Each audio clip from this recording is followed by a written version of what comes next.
Ya baik, Assalamualaikum warahmatullahi wabarakatuh. Perkenalkan, nama saya Hindani. Di sini saya akan menjelaskan mengenai screening, identifikasi, dan initial response women abuse pada women abuse.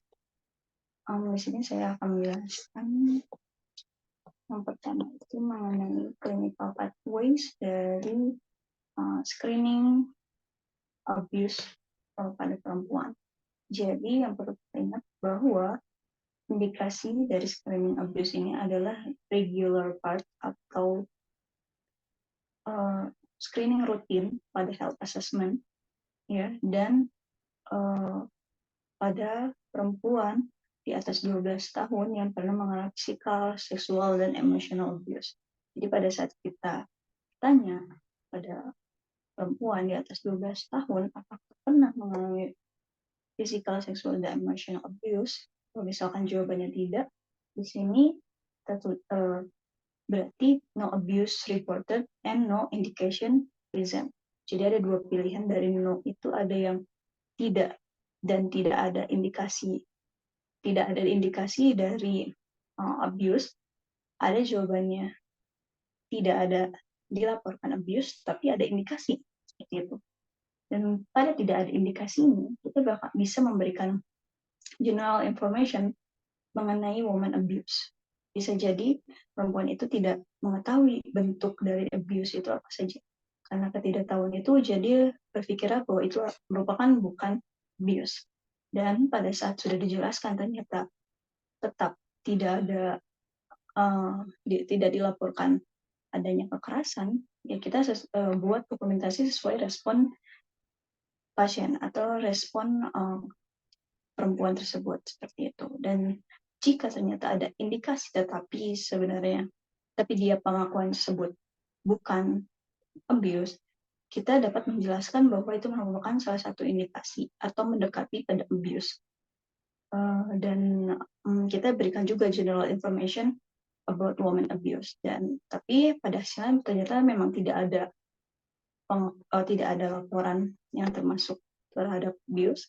Kita dokumentasikan seperti itu, tetapi dengan tambahan adanya indikator there are suspect of abuse tadi ya. Dan jika ternyata disclose pada abuse gitu ya, ternyata memang abuse, kita tanyakan apakah itu terjadi 12 bulan ke belakang. Jika tidak, apakah masih kontak atau tidak. Jika tidak, kita diskusikan health effects pada perempuan tersebut. Jadi kita diskusikan efeknya apa saja dan apakah dia merasakan efeknya. Lalu kita assess health status dari perempuan tersebut dan dokumentasikan hasil assessment. Dan kita dapat offer referrals, kayak referrals itu mungkin social worker yang memang sesuai kapasitasnya pada proses untuk penanganan si abuse ini, entah itu polisi, hukum, dan sebagainya, untuk sebagai safety dan sebagainya. Dan kita dapat follow up saja mengenai keamanan dan kesehatan pasien atau perempuan yang kita screening. Tapi ternyata misalkan dia itu tidak terjadi 12 bulan ke belakang atau lebih lama seperti itu. Dan jawabannya itu yes, terjadi 12 bulan ke belakang ini. Ini jawabannya sama kayak yes yang di atas. Jadi apakah sampai sekarang mengalami abuse ini kayak gitu ya. Lalu kita tanyakan apakah dia merasa aman sekarang, apakah masih menerima ancaman atau masih merasa diikuti dan sebagainya.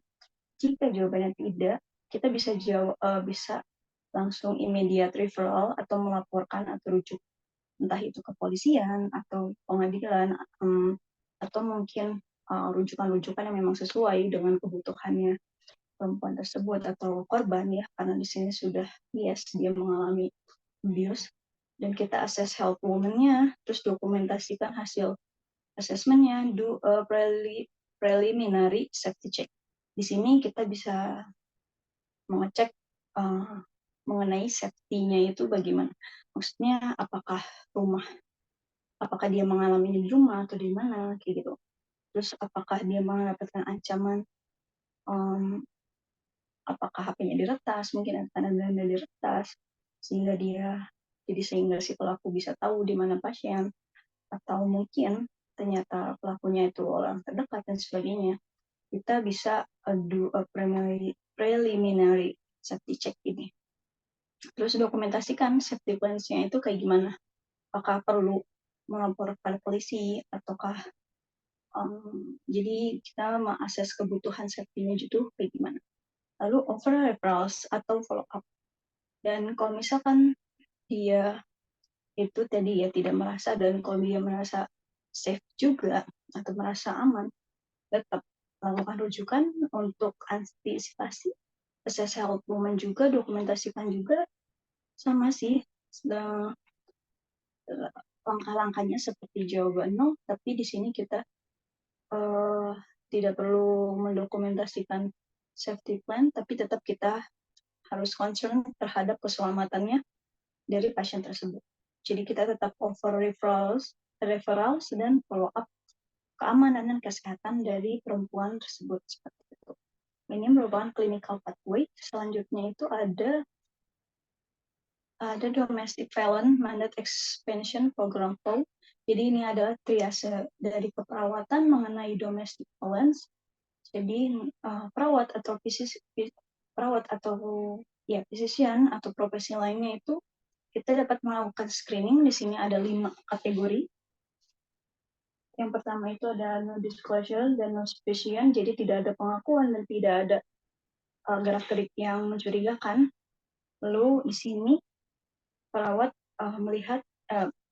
perawat mendapatkan pengakuan dari perempuan tersebut bahwa tidak ada perilaku abuse yang dia dapatkan, tapi mungkin ada gerak-gerik seperti itu, entah itu ketakutan dan sebagainya atau shock dan sebagainya.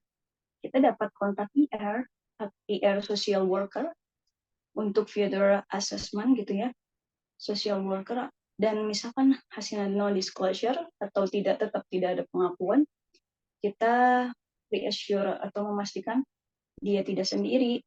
Terus kita juga tanyakan apa dia safety atau tidak, apakah memang ada keluarga yang dipercaya, rumahnya juga apakah aman. Terus kita juga sediakan resources atau mungkin pelayanan-pelayanan yang memang dibutuhkan saat nanti terjadi apa-apa, atau mungkin dia tahu gitu harus menghubungi kemana bila dia membutuhkan pelayanan mengenai domestic violence. Lalu di sini juga ya ini yang no disclosure and suspicion cukup sampai di sini. Lalu di sini kategori ketiga ada pengakuan, tapi korban tersebut tidak concern untuk dilakukan perawatan domestic violence. Jadi di sini dia bisa kontak social worker, lalu misalkan tetap tidak mau, ya kita dapat lakukan dengan cara seperti ini, seperti itu ya. Jadi kita pastikan aja bahwa korban tersebut tidak sendiri dan dia safety dan provide resources di mana bila terjadi apa-apa pasien tahu harus menghubungi mana, kayak gitu. Dan di sini juga dia ada pengakuan, dia juga concern untuk melakukan perawatan domestic violence dan meet program kriteria yang dimana terdapat di sini perawatan domestic violence-nya juga ada semua, seperti support, edukasi, risk assessment, forensik, lalu community referral, dan safety planning. Jika di sini tersedia semua, kita lakukan ini. Disclosure meet program kriteria concern for domestic violence dan community support. Di sini lalu dilakukan juga follow up klinik. Follow up kliniknya juga sama, nggak jauh beda. Tapi misalkan di sini dia terdapat pengakuan tapi tidak ada meet program kriteria, seperti tidak dari bagian pelayanannya tidak mensupport ini, kita bisa melakukan over resources. Kita langsung rujuk saja ke bagian yang memang dapat melakukan assessment atau mungkin tindak lanjut dari korban domestic violence ini. Ya, ke social worker or follow up ke klinik seperti itu. Itu merupakan program flow dari PSC Nurse. Dan selanjutnya itu ada bagaimana kita mengasesmen, melakukan asesmen pada wanita yang mengalami abuse seperti itu. Di sini ada yang namanya mnemonic tool ABCDER. Jadi di sini prinsip-prinsip panduan untuk screening. Jadi perawat dapat melakukan screening melalui prinsip-prinsip ABCDER ini. Yang pertama ada A itu attitude atau sikapnya. Sini kemampuan pendekatan dari penyedia layanan kesehatan. Lalu belief, kepercayaan terhadap cerita perempuan mengenai pengalamannya sendiri mengenai kekerasan, kerahasiaan atau confidentiality. Lalu dokumentasi yang konsisten yang dapat dibaca. Lalu edukasi atau pendidikan kesehatan mengenai dampak kesehatan serius akibat kekerasan. Lalu ada respect, jadi menghormati integritas dan otoritas pilihan hidup apapun yang nanti ditentukan atau dipilih oleh perempuan yang mengalami kekerasan seksual atau fisikal atau emosional. Dan bagaimana pendekatan dari setiap ABCDER ini untuk attitude atau sikap perawat memperlakukan pasien dengan hormat, bermartabat, dan penuh kasih sayang. Lalu peka terhadap perbedaan usia, budaya, bahasa, etnis, dan orientasi seksual. Dan kita harus peka, ya, maksudnya kita harus bisa melihat entah itu dari usia, budaya, bahasa, karena ini nanti akan berpengaruh terhadap bagaimana kita berkomunikasi seperti itu. Jika kita mungkin tidak peka, ini akan menyebabkan mungkin gap atau jarak nanti terhadap korbannya seperti itu. Lalu menyatakan dengan jelas bahwa pelecehan bukanlah kesalahan korban, melainkan tanggung jawab pelaku pelecehan. Jadi seringkali perempuan yang mengalami kekerasan itu merasa bahwa itu salah dia, dan memang stigmanya banyak seperti itu, gitu. Jadi banyak perempuan yang takut. Jadi apapun kasusnya dan apapun alasan, apapun kasus yang terjadi pada kekerasan yang dialami perempuan, kita harus meyakinkan bahwa dia itu tak korban, karena tentunya dia juga tidak mau hal itu terjadi. Dan memang kekerasan seksual merupakan atau kekerasan itu merupakan yang melanggar aturan dimanapun berada seperti itu. Lalu tegaskan bahwa tidak seorang pun berhak menggunakan kekerasan fisik, seksual, dan emosional untuk mengendalikan tindakan orang lain. Dan ini juga bisa menjadi satu yang harus ditegaskan agar korban tidak merasa ini itu kesalahan dia gitu. Jadi dia tidak terpuruk terhadap kesalahan yang dia rasa itu kesalahan, padahal kesalahan korban padahal bukan. Padahal itu memang pelakunya yang memang salah seperti itu. Tegaskan bahwa pelecehan fisik dan seksual melanggar hukum di Kanada karena ini panduan dari Kanada. Jadi dituliskan di Kanada. Tapi di Indonesia pun ini pelecehan seksual dan fisik itu sangat ditentang keras, ya. Dan sampaikan sikap tidak mengancam, tidak menghakimi dengan kata-kata, ekspresi wajah, dan bahasa tubuh. Nah, kita perlu berhati-hati dengan apapun bahasa yang nanti akan kita keluarkan. Jangan sampai ada bahasa yang menghakimi atau menyalahkan korban walaupun hanya tersirat. Karena korban sedang sangat sensitif, jadi dia mungkin di pikiran dia, setiap orang itu pasti akan mungkin menjudge dia atau dan sebagainya. Dan selain bahasa, kita juga harus pintar-pintar memilah bahasa tubuh yang dapat mengisyaratkan negatif atau mengisyaratkan kesalahpahaman pada pasien sehingga korban tidak mau terbuka dengan kita. Lalu ungkapkan keprihatinan atas keselamatannya. Lalu akui kekuatan yang telah ia tunjukkan dalam bertahan bacaan dan mengungkapannya kepada Anda.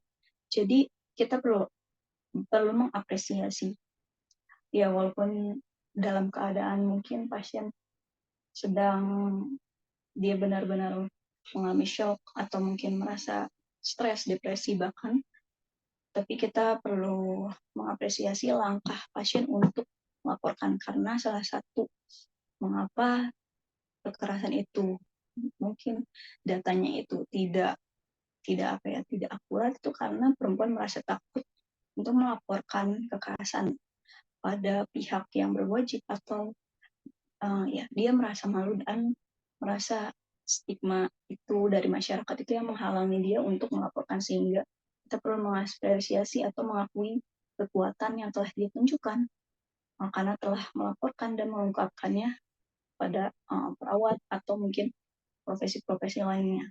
Lalu tawarkan dukungan, entah itu emosional, secara fisikal, atau apapun yang dibutuhkan oleh korban. Lalu hindari kritik berlebihan terhadap pelaku kekerasan terhadap pelaku, ya. Karena walaupun pelaku, kita juga tetap harus profesional karena tujuan kita untuk mendapatkan informasi yang memang bagaimana informasi mengenai bagaimana pelaku melakukan kekerasan ini agar gamblang gitu ya kasusnya itu. Jadi hindari kritik yang berlebihan walaupun itu pelaku kekerasan. Lalu habis A ada B, di sini ada belief.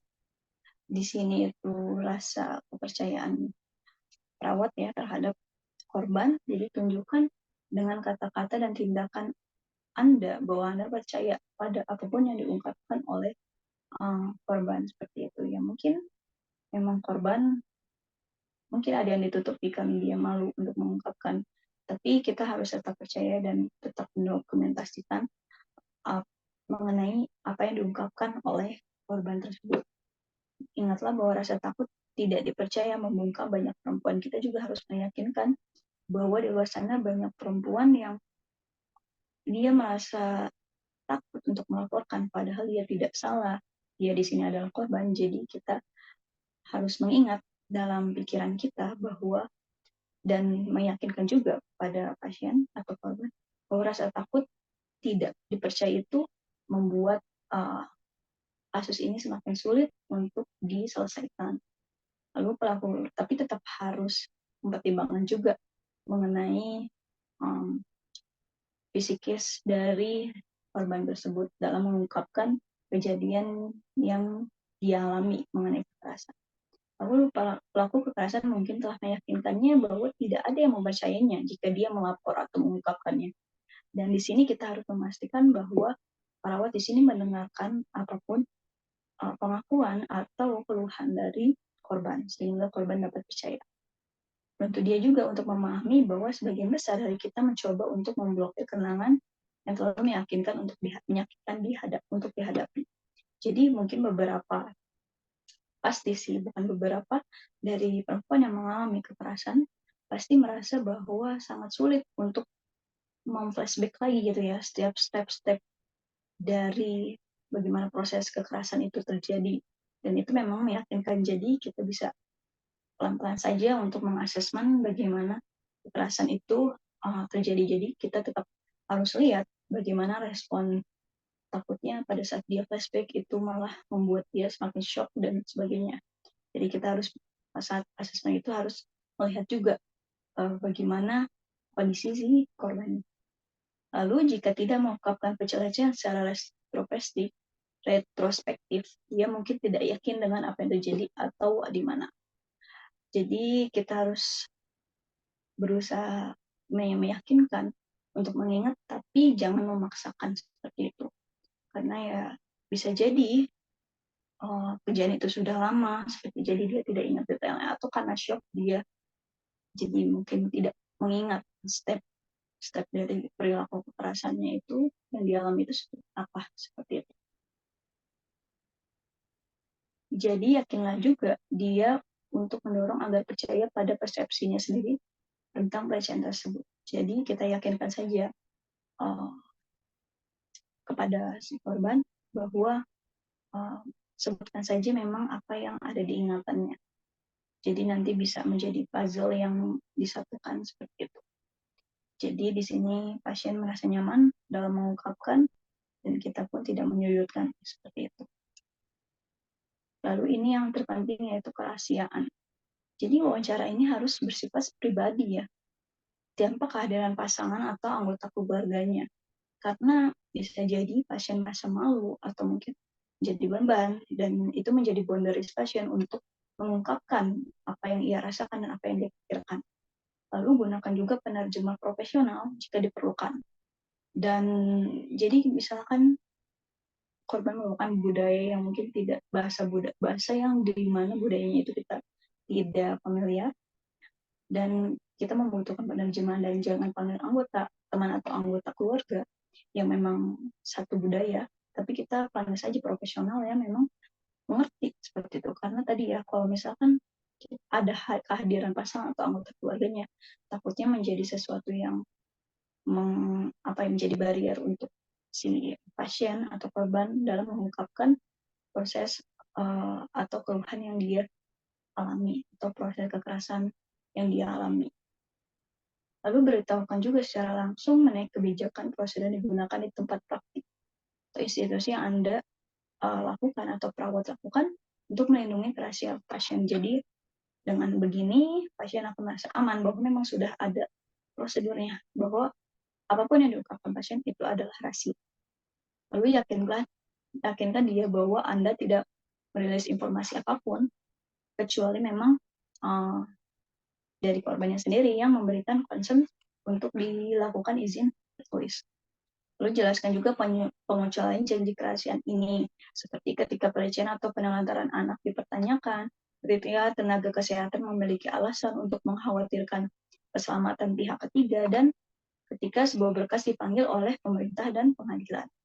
Jadi ini untuk kondisi-kondisi tertentu kita jelaskan kepada pasien, bisa jadi kita tetap memberikan informasi ini kepada pihak-pihak tertentu, seperti itu. Beritahukan kepada korban bahwa perawat di sini ya mendokumentasikan informasi yang diberikannya, sehingga informasi tersebut akan membantu perawat untuk memberikan layanan medis. Jadi pastikan juga bahwa yang dicatat ini adalah untuk proses keperawatan, seperti itu, untuk proses penentuan intervensi apa yang nanti akan dilakukan oleh perawat, seperti itu. Lalu dokumentasi. Nah, di sini dokumentasi itu harus secara konsisten dan jelas, jadi tidak berubah-ubah. Lalu bedakan pengamatan atau persepsi dari perawat itu terhadap laporan atau perkataan yang dibuat oleh pasien. Jadi kita bisa cross-check lagi apakah yang ditulis sudah benar atau boleh seperti ini, seperti itu. Catat informasi mengenai insiden kekerasan yang pertama, terburuk, dan yang terbaru. Nah, jika pelaku lebih dari satu orang, harus disesuaikan efek dari korban. Misalkan dari pelaku pertama itu seperti apa, pelaku kedua itu seperti apa. Jadi tidak boleh mix seperti itu. Agar detail urutan dari yang pertama, dari yang terburuk, atau dari urutan tentang waktu, dan efek dari pelaku 1, 2, 3. Seperti itu. Lalu kita juga tunjukkan frekuensi insiden kekerasan, seberapa sering si kekerasan itu terjadi, seperti itu. Dan peningkatan penurunan keseriusan dari kekerasan itu harus ditulis, seperti itu, harus didokumentasikan. Hindari pernyataan subjektif spekulasi yang dapat merusak kredibilitas perempuan.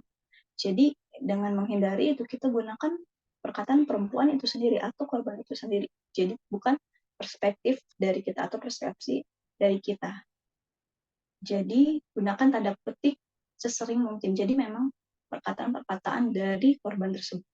Gunakan diagram atau foto, tapi ini harus sesuai concern dari pasiennya sendiri, korbannya sendiri. Lalu di sini ada edukasi.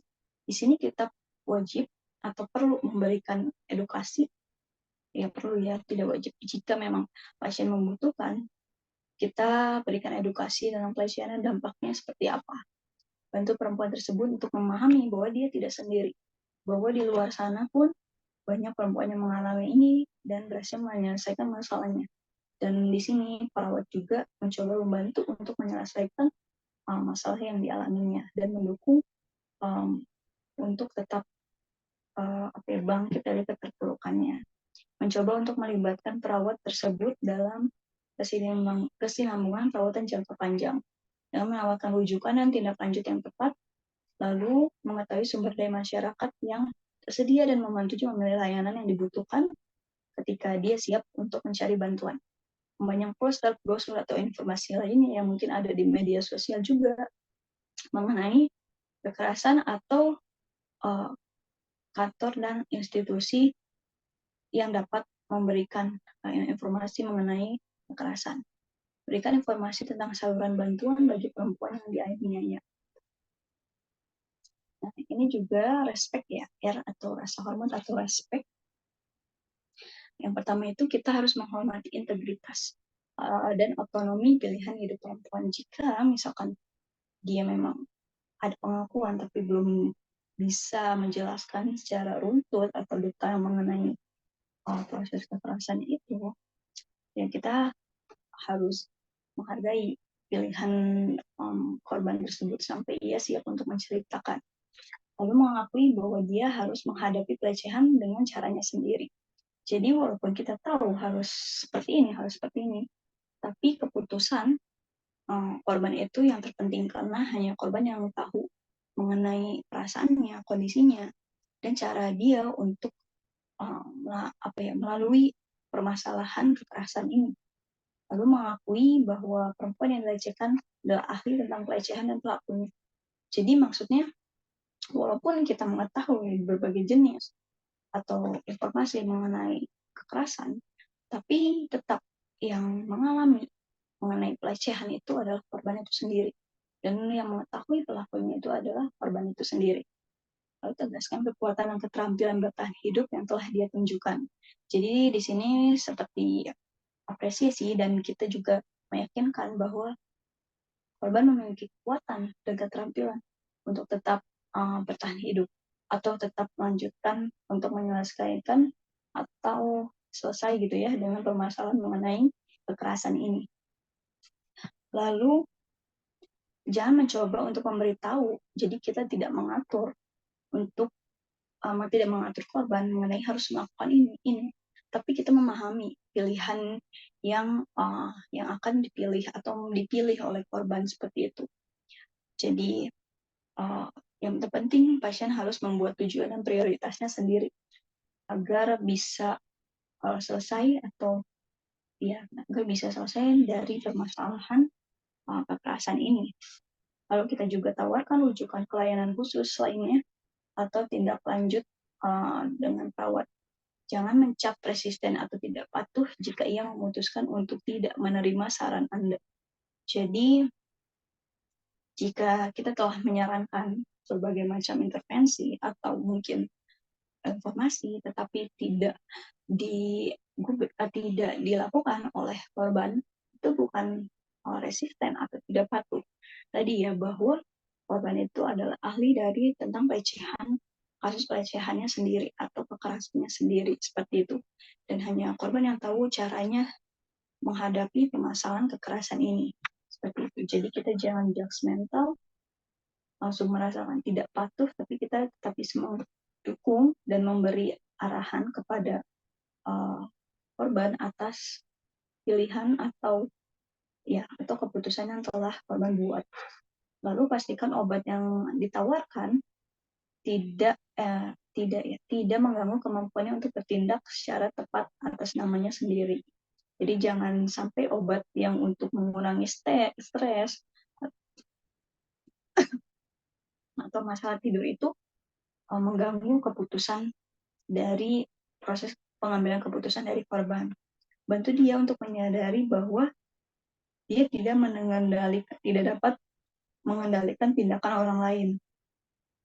Jadi korban hanya dapat memutuskan sendiri. Jadi pasti seringkali korban kekerasan itu pasti akan memikirkan bagaimana pandangan lingkungan setelah dia mengalami kekerasan seperti itu. Dan ini kita harus tegaskan dan bantu korban menyadari bahwa saat ini kita fokus pada diri korban untuk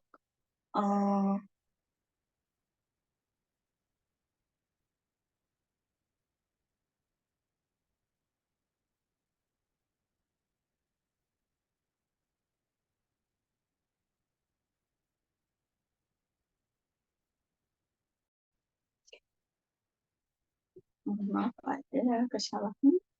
Jadi kita bantu meyakinkan korban bahwa tetap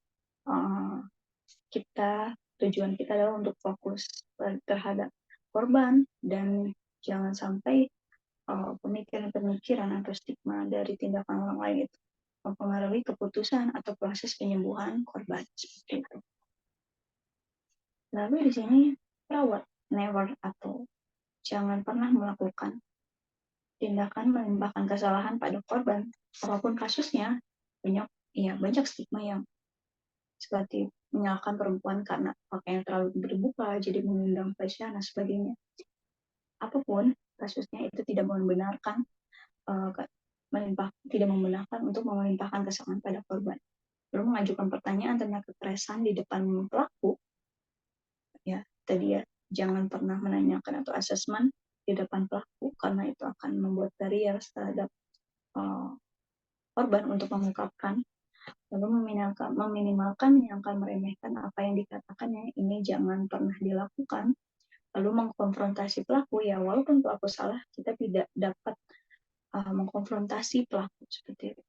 Lalu menyarankan konseling perkawinan atau konseling bersama. Ini bisa, walaupun misalkan pasangannya bukan pelakunya, tapi ataupun pelakunya itu adalah pasangannya sendiri, konseling perkawinan itu tidak merupakan intervensi yang tidak terlalu baik karena tadi akan menyebabkan barrier untuk si korban dalam mengungkapkan itu. Jadi dia tidak bisa gamblang untuk mengungkapkan apa yang dia rasakan dan dia alami. Lalu mengasingkan perempuan dengan mengkritik pasangannya, lalu mengkritik perempuan yang tetap memilih untuk tinggal bersama pasangan yang kasar tersebut. Balik lagi itu adalah hak otonomi pasien dan pasien yang tahu caranya untuk menghadapi masalahnya sendiri. Lalu di sini ada barrier to screening and disclosure. Jadi di sini apa saja sih hambatan-hambatan dalamnya perawat? Biasanya perawat takut membuka kotak Pandora di mana atau mengetahui hal-hal yang ternyata yang dialami itu seperti ini oleh pasien, seperti itu. Takut menyinggung perasaan pasien, bersikap rasisme, dan keterbatasan waktu juga. Tidak tahu apa yang harus dilakukan, ternyata memang pelecehan itu terjadi. Percaya bahwa upaya untuk membantu akan sia-sia. Mentalitas bukan tempat praktik saya. Percaya bahwa korban yang melakukan pelecehan, kurangnya kesadaran atas pelecehan terhadap perempuan termasuk tidak mengalami beberapa tindakan kekerasan sebagai pelecehan. Kurangnya dukungan organisasi. Lalu ini adalah hambatan dari sudut pandang klien atau korban.